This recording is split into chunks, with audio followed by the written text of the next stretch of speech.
Hi rollers, and welcome to Your Skating Tips with Tash. I'm so excited to share these tips with you. I have 4 main tips that I really want to share with you, so let's get into it. The first tip, and there's a few that fall under this that I would love to give you. Number 1 tip is how to get started. You've got your pair of skates. Now you're thinking, I'm not very confident, I'm fearful of falling, and I'm really wobbly. I have wobbly legs like Charlie Brown. So stable things to hold, practice. So let's start somewhere first, like sitting down on a chair. You've done your skates up, toe stops there, your wheels are there, your 4 wheels are under you, and now you're like, oh my gosh, how am I going to get out of my seat and get moving?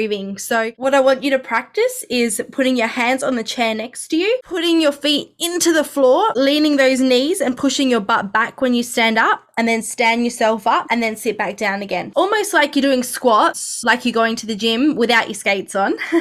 You can try them later, okay? When you get some more balance. Try that a few times. Hand by your side, feet flat, push the backs of your knees into the chair, stick your bottom out, and then stand up. Do that a few times so that you can really get some of your balance on your skates, because you'll really feel when you start to stand up if you start to wave and go too far back, or if you go too far forwards and go the complete opposite way. So do that a couple of times. The other thing is, if you've got some room at the back of your house or at the front with some smoothish concrete, maybe under a bit of a carport or al fresco, then you can use the wall even down the hallway of your house, if you're allowed to skate down there. So for stable things to hold, you've got the chair. Then you can use a wall, so you can place your hands like you're walking on the wall to help give you some balance, and take little steps. So you don't want to try to push yourself to glide too far. You might end up doing the splits and really hurting yourself. So little steps at a time, just like you're walking on shoes. Do that for a few times and you'll get used to that. You can use the chair to stand up. You can skate underneath the carport or your alfresco area or the hallway using your hands as guidance along the wall. The best option is if you've got a really good mum or dad, sister, brother, grandma, grandpa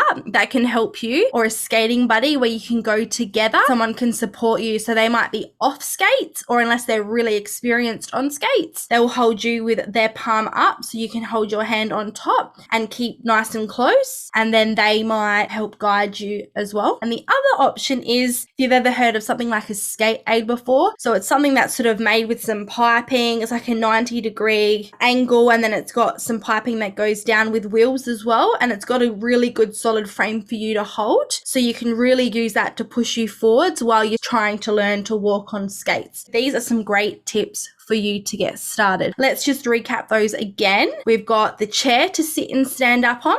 You've got the hallway, the alfresco or the carport to use your hands to walk on. And then you've also got something that's like an A-frame as well that you can really hold on to, and it will support you really well. And you can get different heights. We've got a few that we used to use for our learn to skate classes. And then you've also got your buddy, okay, that can help you. If you're really advanced from that and you're really starting to move forwards, I would start to watch video 7 on my YouTube RG Online. I'll put the link to that in the notes for you in the video. It's got a great video there for you to learn to start to do a T-start and a T-stop. So when you're starting to walk and you're needing to stop, there's some options there for a T-start and a T-stop for you, so you can stop before you hit into something or fall as well. And the other tip I've got on how to get started for you is what to wear. So the best thing to wear is comfy clothes, stretchy, you can move in them, sort of like, I guess, your gym clothes, nothing too tight or restrictive, because if you do fall, then you really want something that will allow you to fall rather than lock your body up and get a little bit tense. So you really want something a bit stretchy, maybe like your gym gear, so some nice stretchy elastic pants,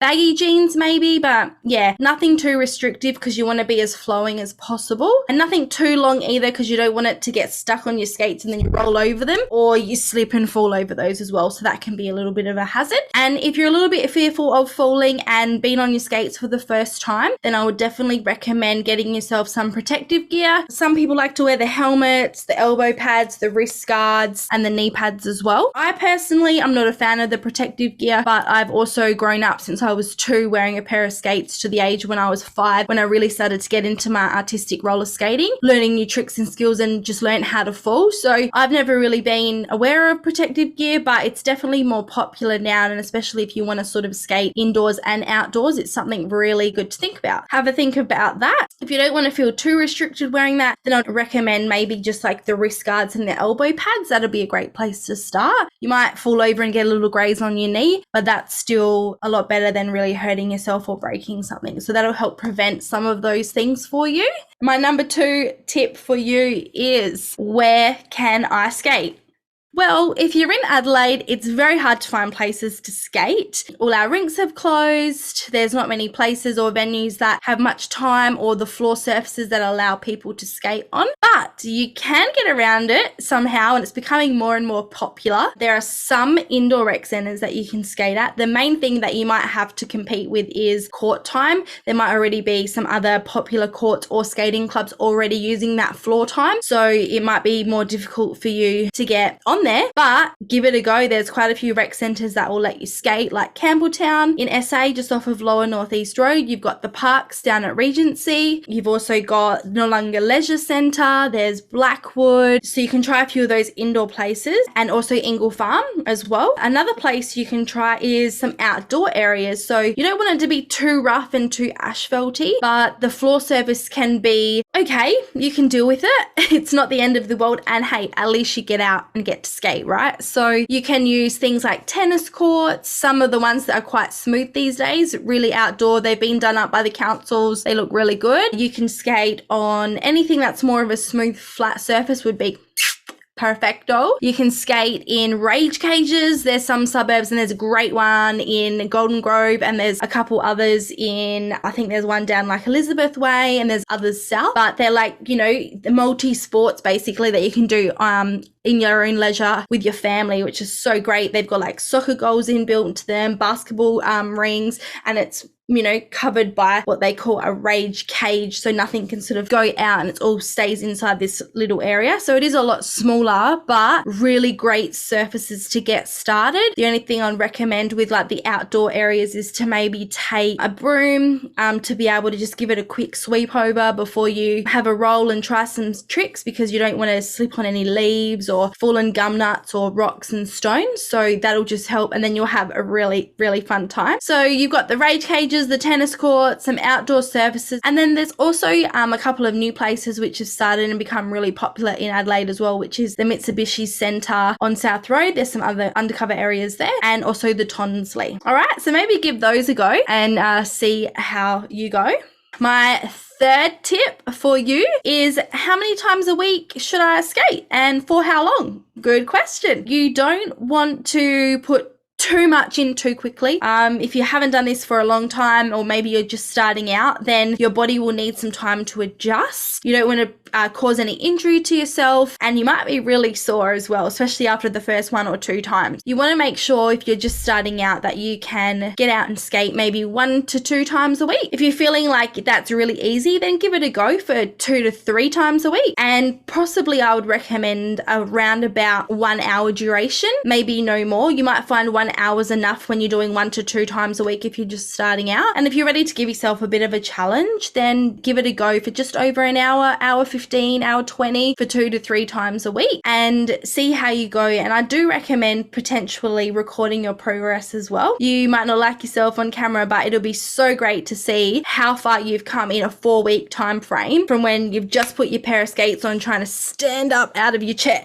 walking on the wall, you know, holding your buddy trying to hold you up so you don't fall, to actually now really starting to walk on your skates a little quicker, just like you're walking on feet. You can almost run now. You're getting up to that gliding stage. You know, you're ready to take the next level. You're feeling really confident. Your body weight's over your skate. You're not leaning too far forwards or too far back. You're having less falls. So I really recommend filming some of your skating sessions and really looking back on them as well. And if you really want to go a little bit further than that, then buy yourself like a little notebook and call it like like your training book, so to speak, and you can write some things in there that, you know, you're really trying to accomplish this week, next week, the week after, and then just keep resetting those goals every week. So that way you really feel like you're moving forwards and you're not getting stuck. But if you did need some help, definitely send me a message on my socials or send me an email, get in contact with me on the website, and watch my videos on RG Online. I'll be hoping to bring in some more for you as well. But I've got some great tips there for you to start out and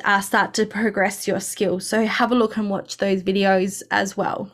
And my fourth tip for you is, where can you buy your skates? Another really good question. So you can go down to your local skate shop or surf shop. And if you're in Adelaide, there's a really awesome shop in the city. They've just relocated from Curry Street to the Maya Centre not long ago, called The Clinic. Go and see Shep there and his team. If you want somewhere that's got great experience and knowledge of all different types of skates, how they work and which one should you start with, but then in 3 months you might think, oh, I think I'll be ready for this. You want to spend a bit more money. They're really great at working within your budget, and if you really want excellent customer service, then go to The Clinic. But otherwise, keep an eye out just for your local skate shop, or online is a really good way. There's lots out there at the moment on Marketplace. Secondhand skates can be a really good way to get into it and get started and to see you on your journey. I recommend go seeing Shep. Go and have a go at all those things, all right? So we've got keeping you stable, watching my T-start and T-stop video, wearing your protective gear and comfy clothes, looking to where you can skate indoors, outdoors, tennis courts, rage cages, smooth, flat surfaces. Go and build a skating community with your friends and practice. Don't get too competitive too quickly. How many times a week? 1 to 2. If you want to challenge 2 to 3 and aim for about 1 hour to no more than 1 hour 20 while you're getting started in the first few months, and head down to The Clinic at the Maya Centre